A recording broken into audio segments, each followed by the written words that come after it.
El ABC de la Biblia. Consejos para entender la palabra de Dios.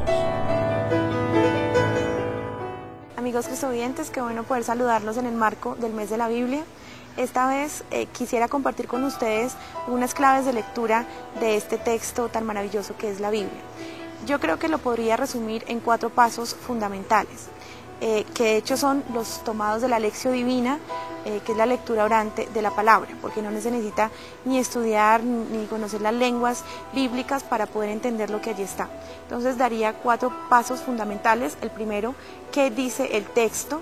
Y el que dice sin ninguna interpretación, viendo ahí si nos dice que hay un caballo, si nos dice que hay una nube, y tratar de encontrar el sentido literal del texto, entendiendo que es de una cultura antigua nosotros y que es de hace mucho tiempo, pero tratando de entender qué nos dice allí el autor.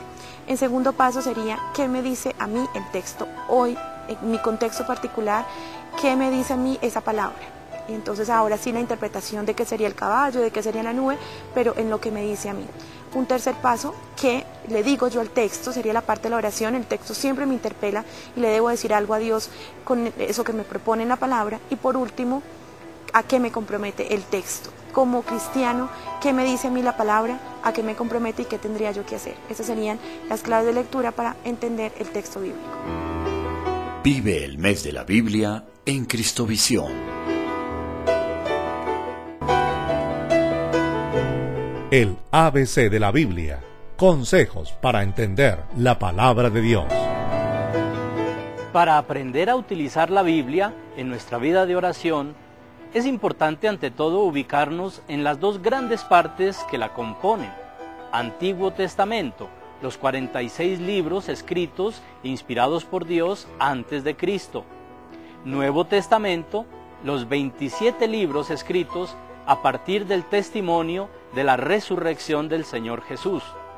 Y ubicándonos en esas 2 grandes partes, comencemos por el Nuevo Testamento, como nos lo recuerda el episodio de los discípulos de Maús en el capítulo 24 del Evangelio de Lucas, cuando Jesús les explica las Escrituras a estos 2 discípulos que van camino de Maús, y lo hace precisamente encontrando en el Antiguo Testamento todo lo que se refería a Él, y obviamente conduciéndolos a la fe. Aprendamos a utilizar la palabra de Dios, comenzando por los textos del Nuevo Testamento, como por ejemplo Hechos de los Apóstoles o las cartas de San Pablo. Vive el mes de la Biblia en Cristovisión.